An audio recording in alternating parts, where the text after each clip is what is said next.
So welcome to our webinar, Export von Lebensmitteln und Getränke nach Brasilien. I would like to ask you to please turn off your microphone and camera. I'm Carla Genovese from Außenwirtschaftscenter São Paulo.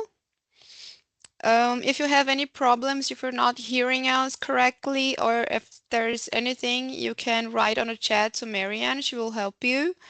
We will have a time for questions and answers at the end of the presentation, but you can leave your questions in the chat at any time, please in English. I would like to remind you that this webinar is being recorded and you will receive our link to the presentation with the video and everything that was said. So I'd like to welcome our guest, Gabriela Meucci. She's responsible for international relations and strategic partners at APAS. Gabriela, welcome and thank you for being here. Thank you, Carla, for the presentation and for the opportunity of presenting this seminar to our colleagues in Austria. So my name is Gabriela. I work at the São Paulo Supermarket Association that represents in Brazil around 2,000, in São Paulo, sorry, around 2,000 supermarkets in the state. Okay, I'll talk briefly to you about the sector and some trends that should help you identify opportunities for your products here in Brazil. So first, I'd like to go very quickly over some topics around economics, just to show you a few information that will lead us to the position of understanding the trends and why the Brazilian consumers are changing their consuming habits nowadays. So firstly, the unemployment rate is going down. It's going down consistently since after the pandemics, and now we are reaching a very low level in terms of. Oops, I'm sorry. I guess it moved. We are reaching historical low levels. Let me just put back here. Historical low levels ever since, and now we are a little bit stagnated in this 5% unemployment rate. And as you can see, also the average income of the consumers, the population in Brazil has risen quite strongly also after the pandemics. That said, we will understand that consumers are changing their habits accordingly to their new purchase power in Brazil. And one relation that I always like to show is this relation between the income and the caloric consumption, because consumers have different behaviors around the world. So here we see the average income in green. When we see the consumption of caloric food in the US, it grows according to the income. They buy more industrialized products. But when we look at the European Union, we see that the trend is going down. So the higher the income, the lower the caloric consumption. So consumers tend to change their food to more healthy products.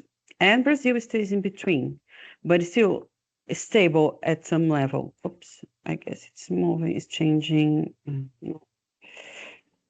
So here we see that Brazil stands in between, and this shows that the more the higher the income, the consumers, they won't buy more industrialized products. They tend to choose more to stay healthy on their choices in terms of food.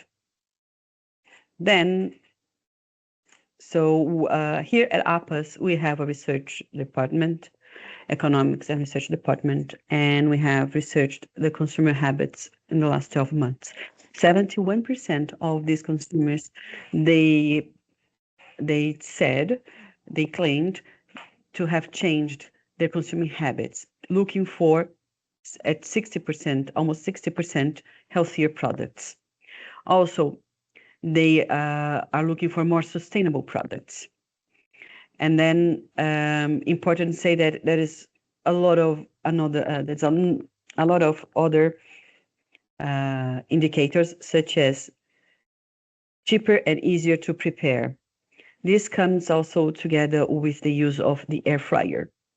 This trend comes with this point of making life easier, but still keeping the side of healthier and sustainable products. Here in Brazil nowadays, if you go to a supermarket, you'll see right in front of it, close to the door, you will see the fruits and vegetables, fresh fruits and vegetables. And also you will see a lot of interventions of the whey protein products, this kind of supplements also in the supermarkets. Brazilians tend to consume a lot of proteic products, a lot of proteins in Brazil, and also fruits and vegetables. But not only, consumers tend to now are looking for more well-known and trusted brands. And this includes own brands from supermarkets where they know and they have a lot of options, a great portfolio now in Brazil. But it is important to have your brand recognized and to communicate well the brand, because now there is this trend of finding and looking for well-known and trusted brands. And also, another important and interesting point is the change into premium and gourmet products.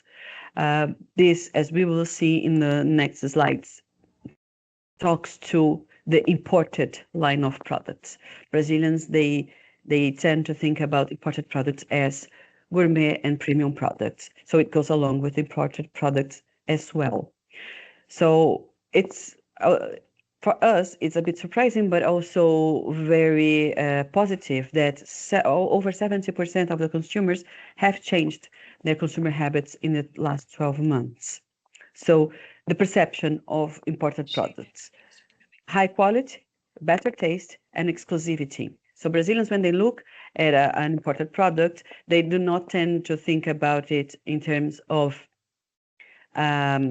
cheaper or lower quality, but they will allow themselves to pay a higher price. So the price is not perceived as the barrier in this case of imported products, but it's important that the product is showcased in a way that the consumers can identify origin and also identify the brand.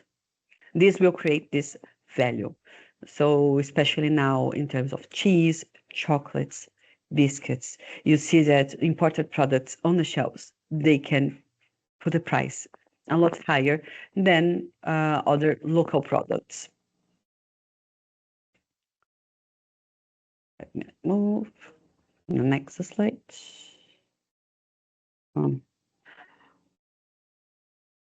Somehow it's not moving, Carla. Okay, now I got it.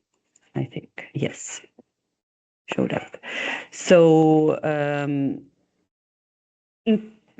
sources that Brazil imports. This is a general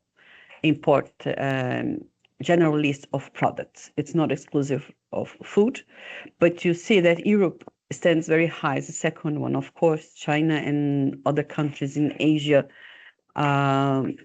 Japan is also a very important country in terms of sourcing, but you see that Europe is still a lot higher than North America and other countries, even South America, even though we do have agreements as Mercosur.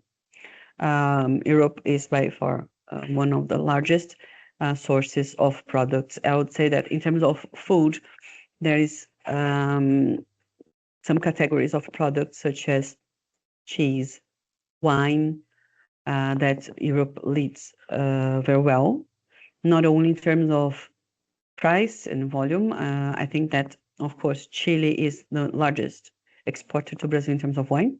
But when you look in terms of price and brand, Europe is way ahead in terms of perception of consumer and quality and price and other stuff related to the quality of the product. Oh, Carla, I think I cannot move again via the slide. Okay, now I can. So talking a little bit about supermarket sector in the state of São Paulo and why that is important. In terms of numbers, São Paulo is responsible for 30% of the business in Brazil, only the state of São Paulo. In the state, we have 20,000 stores, the whole state, with approximately 700,000 employees in the supermarkets only. And in 2025, we had around 25,000 job openings in São Paulo. It's a very strong business sector. That said, I think one very interesting point of comparison between the Brazilian supermarkets, this is São Paulo share of sizes of supermarkets, but this will reflect as well more or less what happens around the whole country. So less than 20% of the supermarkets are big supermarkets. Over 80% are small, medium, and micro supermarkets. When I say micro supermarkets, I'm talking about supermarkets that are as small as supermarkets without a cashier, like a self-service supermarket, or supermarkets like one cashier or two maximum. So it's a very small supermarket. And then we have the small and the medium, and the small one. The small ones are the most representative. I think it's up to 10 cashiers in the supermarket that classifies as a small supermarket. So it's not by revenue, but by cashiers. Inside APAS, we have 2,000 companies represented and more than 7,500 stores, and this covers only the state of São Paulo. We have, of course, a very good relationship, and we have a group of supermarkets that are attended by APAS that belongs to the whole country called Select Group. So all supermarkets with revenues above 1.5 billion reais are also assisted by APAS, but in a commercial way, not in the normal association way, but we also have them as great partners. Then the concentration level of supermarkets. So you see that 30% of let's say in the top 10 retailers in Europe, 80% of the supermarkets in Germany, for example, are covered by the top 10 retailers. In Brazil, in general, is less than 20%. General retail, and then when supermarkets is 32%. So you will have leaders like Zafari, Angeloni, in São Paulo, maybe the well-known Carrefour, Casino, Cencosud. This, even international one, Walmart, the big ones, they don't go over 30% of the supermarkets in Brazil. So when planning your distribution, you must have in mind that exclusivity is something that is not interesting at all. And I'm pretty sure that supermarkets that imports directly won't ask for exclusivity because they are they know well this condition. And then the importance of having distributors, not only doing direct business. There are many supermarkets with capability of importing directly. You should explore that. That's very interesting. But also, when you think about distribution in the whole in Brazil, you keep in mind that 30% of the supermarkets in Brazil are on the top 10 list of retailers. All the others, 68%, are supermarkets with chains of 8, 10, 12 stores, maybe the biggest one, 20 stores. But they are small in terms of number of stores. They are small, not that huge. Then, how is it going in terms of size of supermarkets? So, on the left, you see the hyper supermarkets, such as like big stores of Walmart that we commonly see. We have also some local brands similar to that in Brazil, but that type of supermarket is going down in terms of numbers. So it's decreasing quite consistently, the presence of these supermarkets. atacadista and atacarejo are wholesalers. But here in Brazil, wholesalers, they can also sell to the average consumer. So as a consumer, you can go to these stores and you can buy some bulk, some high quantity of products.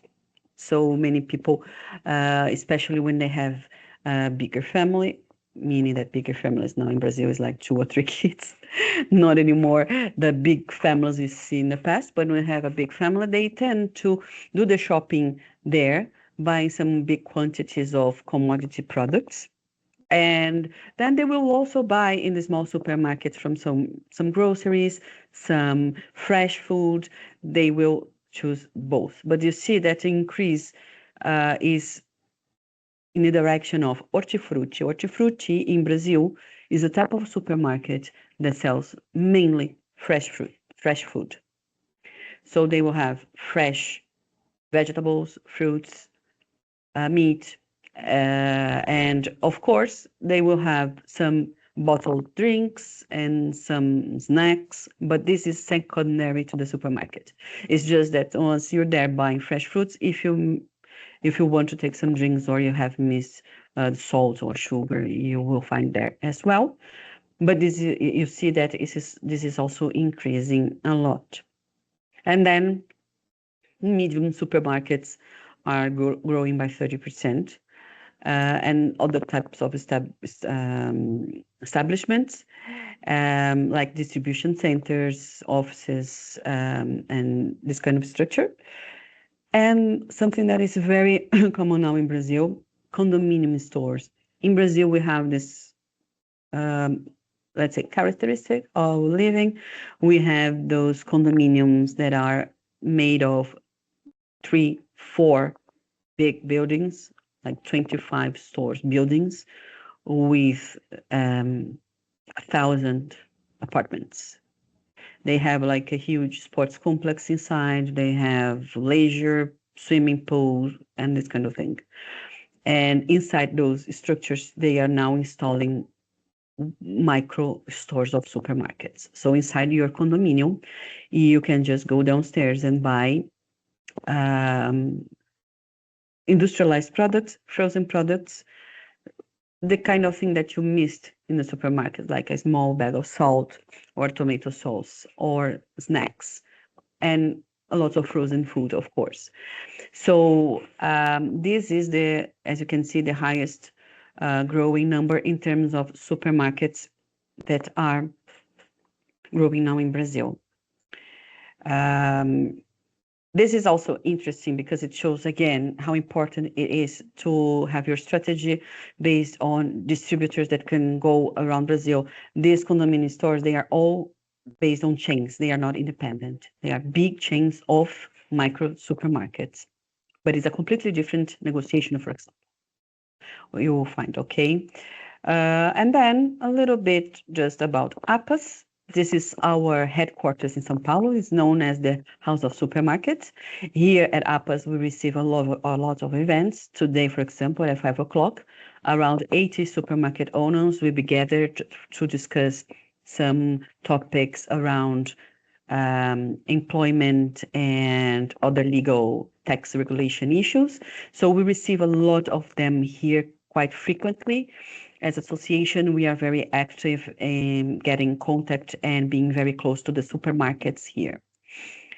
The association is focused on bringing the industry close to the supermarkets, not only providing the normal regulation services, the advocacy services that most of the associations are the core business of the association is, I would say. So here we also bring some knowledge and we bring network and brand recognition. The idea is to build this bridge between the industry and the supermarkets, bringing to the supermarkets very products they want, helping the industry understand how the consumer behavior is changing. And we do this process as well with part of our team. But we are mainly focused on supporting supermarkets in São Paulo. Some very quickly brought some lines in terms essentials for exporting to Brazil, focused on food here. I can also, if someone has a different product such as personal care or home care, I can also give some tips, but basically compliance, regulatory compliance. One very important thing, once you find a distributor, they master the process. So you will receive a lot of support from your distributor. Once you have one here, they will help you navigate this process. The regulation in Brazil for food is very strict for several reasons. But the distributors, they have learned and they have mastered the process in a way that the process is very smoothly. So the food products are regulated by MAPA, Ministry of Agriculture, and Anvisa, with the health department of the government. Lots of sanitary conditions and requirements are given, especially for products, animal origin products. So especially dairy, if you have honey and meat. It's important to verify if these products from Austria, you need special authorization or certification. Then I think Carla and her team can support verifying that. And the requirements of Brazil are not very different from Europe. So once the product is allowed in Europe, it's just like a few paperwork to allow them in Brazil as well. One special attention to labeling requirements we have in Brazil, of course, in Portuguese, but this can be a stamp in the back. So you can stamp over your product with the information in Portuguese.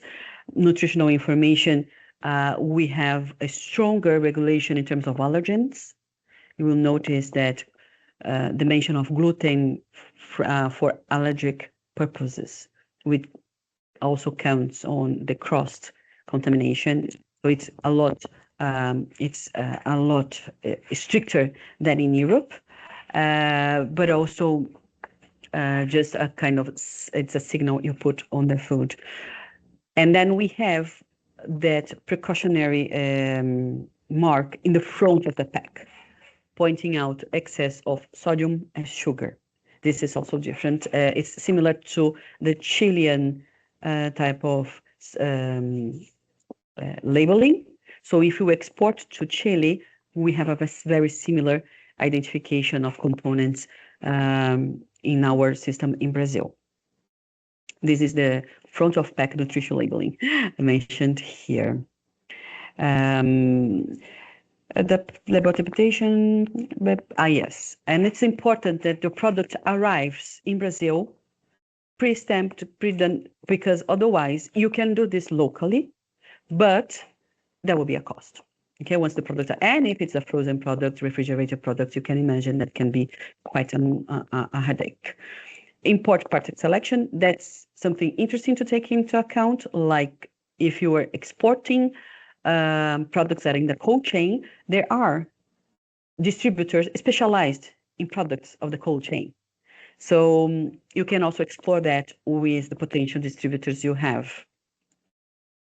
As I mentioned, big ones, they have the process mastered. You should have no problems in terms, if you follow the instructions of the importer. It's also expensive for them if the product does not arrive 100% according to the process.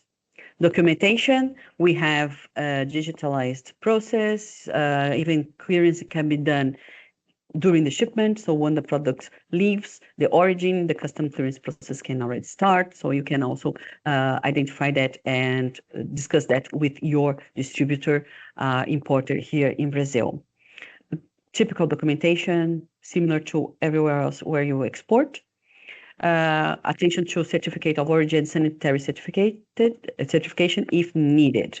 I'll give just an example of Scotch whiskey. It does need certificate of origin. Okay, it's not common, it's unusual, but the certificate of origin is also a document that clears up other documents when needed. So it substitutes other documents if you have this option of certificate of origin. So each product you must check. Normally, it's not needed. Industrialized product, very rare to need this kind of documents. Okay, you have all this list to go through later on. And I think there's only one more slide before you go to the questionnaire. Let me see here. Okay, pricing strategy. You have to consider, and for this, I normally tell the companies to come to Brazil, visit supermarket, and see the and check the competitors, like locally. You see that we have different supermarket chains by niche. So once you're positioning your product in a very premium one, you may want to choose a certain type of supermarket chains. If your product is competitive in quality and price, then you may choose another one. So the pricing strategy can be very sophisticated. You may not want to make like one price for all. If you're going to the south of Brazil, if you're going to the northeast of Brazil, you may have different pricing strategies. Okay, and the prices can differ significantly, and it's not because of the cost. Brazilians tend to pay more, for example, in wine. So we go to Europe, we buy 8 euros wine bottles.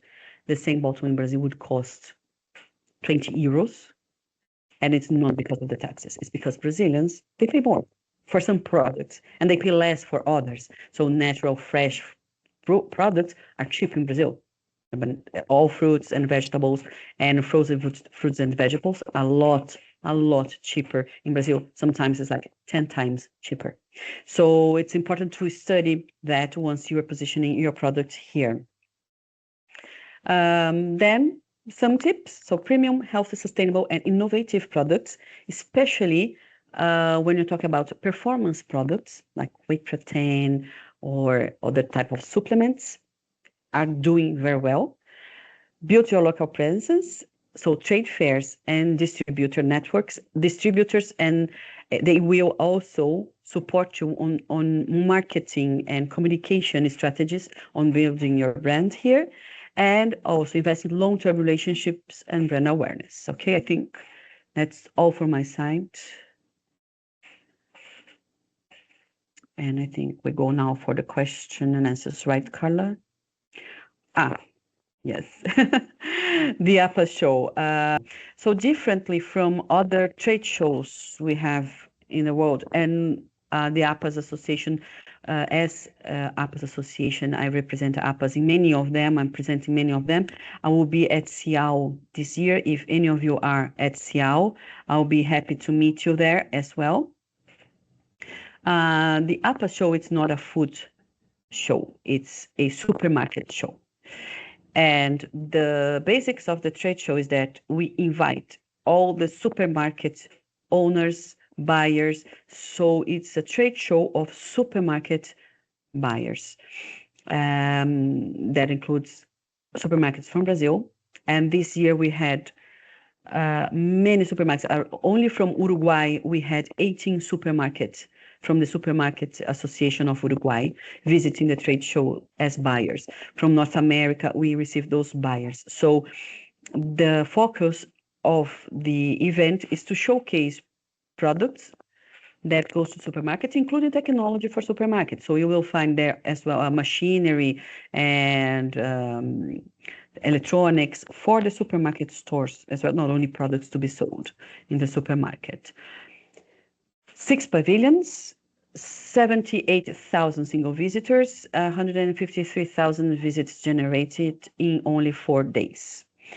It's a bit shorter than usual. And on the second and on the third day, we have around 50,000 people visiting the trade shows. Only 2 days, 100,000. The other 50,000 is divided by the first and the last days, which are a little bit quieter. We have only 900 exhibitors, and with this amount of people and only 900 exhibitors, you can imagine that the contact is much stronger than in general. We don't have like 2,000-3,000 exhibitors. There are only 900 exhibitors. From these 900, 250 are international participants. So we have pavilions from many countries. The most important in terms of food are well represented. And of course, the supermarkets are very keen on visiting international pavilions, mainly because they don't go for international trade shows. And you will notice also they don't speak English, most of them. So the owner of the supermarket, that sometimes is the person that decides over the acquisition of new products, is a person that doesn't speak English, but their supply department does. So the owner sees, identifies, likes the product, and then the sourcing team will negotiate that. It's quite important. That's how normally the decision process is taken in the supermarkets. Remember that only 30% of the market is on the hands of 10,010 top supermarkets, and the biggest one in the Northeast is a family-owned business. So it's not, again, even though it's the largest retailer in Brazil, it still is the owner who makes the decision of the products. We had 22 countries represented this year, and the amount of business is 17 billion reais. It's the largest show in Brazil. It's even bigger than the Agri Show. Then you can imagine that they're selling tractors of 10, 20 million reais there. We are selling packs of biscuits. So you can imagine that the amount of business done in these 4 days is huge. I forgot to translate into euros the exchange rate here of 17 billion, but today I think it's around 6 something. So dividing by 6, you'll see the amount of business done in 4 days in euros. There's a congress as well, but the congress is on technology and around 5,000, almost 6,000 people this year. And we bring people from all over the world to talk about trend and consumer and how to sell. So the focus of the Congress is not food, it's supermarkets. So there's technology and other stuff. Business connection, we are highly investing in this part now. We cannot grow in terms of exhibitors. Interesting to mention that the venue we hire to do the APA show is the largest one in São Paulo. We cannot grow anymore. We will never have 910 exhibitors unless we cut the areas in the middle. There is no way we can grow over this 43,000 square meters space. So the other way we found of bringing relevant business to the exhibitors and to also make our supermarkets happy, because at the end of the day, our bosses are the supermarket owners. We are not an event company. So they request us, and by request of the supermarkets, we are now developing the business connection, which is a space for doing business. This year, we grew over 40% the amount of business done. For us, 115 million is still a small number, considering the 17 billion reais that we do on the show. But for next year, we are going to reinforce this participation, which is a matchmaking process. The difference is the clients are our associates. So we have 2,000 supermarkets that we will stimulate to not only visit the booths, but during the show, selecting and going to this additional area for business. So we can increase the business done, similar as the matchmaking done in other trade shows, but the difference is done by request of the supermarket. So we have a list of supermarkets that send us the products they want, and there's a company doing the matchmaking. One example, the Walmart buying team from United States, they had their own table to do business the 4 days. We were only connecting the exhibitors they selected from a list of exhibitors they receive. So the idea is that some of these supermarkets, they will have their own space to do business continuously during these 4 days there. Okay. Some pictures, I guess. Yes. So this year, some examples from the Arabian Chamber, Italy, Argentina, Chile, Korea, but we also have Indonesia, Portugal, 22 countries with pavilions there. And we really hope to have the participation of Austrian products as well. One product that was a great success on launch was the Polish pavilion. They received a lot of attention from the products they brought here. So it was a very small one. So based on chocolates, some spirits, and biscuits, they had a lot of success. So each of the countries, they are admired for some specific products they have, like olive oil, fish, biscuits, chocolates. And Brazilians, especially supermarkets, they are very keen on relating culture and products together. And I guess that, yes, now this is all. So, first of all, I'd like to thank you, Gabriela, for your time and for your presentation.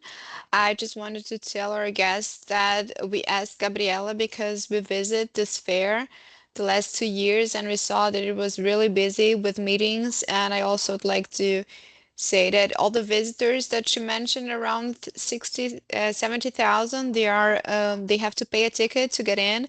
So we saw a lot of business going on, and that's why we're planning to have our pavilion there next year. One Also, I would important like point, to. Carla, sorry to interrupt you, but I forgot to tell, but this is very important. Not only they have to pay, but they are qualified. When someone applies for the ticket, they have to mention the company code in the system. We identify if this person is connected to food or food retail or supermarket retail to be allowed in. That's why it's a qualified participation. So yes, that's why we asked Gabriela, not only because she knows a lot from the market and then from distributors and how this market works, but because we're planning to have our own pavilion there next year. Second of all, I would like to remind you that we are having a second webinar focused only on regulation, license, step-by-step, ministries, and everything you need to know in this matter. But you're very welcome to send your specific question from your company if you want to know, like, step-by-steps, license, regulation. Please send it to us to this email that you're seeing, and we'll be happy to assist you with everything that your company needs to know to export your product. You will receive a link for this presentation. And now we do have one question here that maybe Gabriela can answer. What information must wine labels contain to be imported into Brazil? Well, in general, is to have the labeling in Portuguese.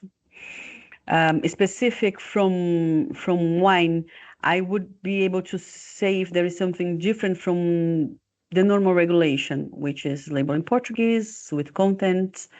Wine normally attends to the maximum alcohol quantity. I think only port, the wine of port, is very close to the limit. Normally, it doesn't have any issue on that.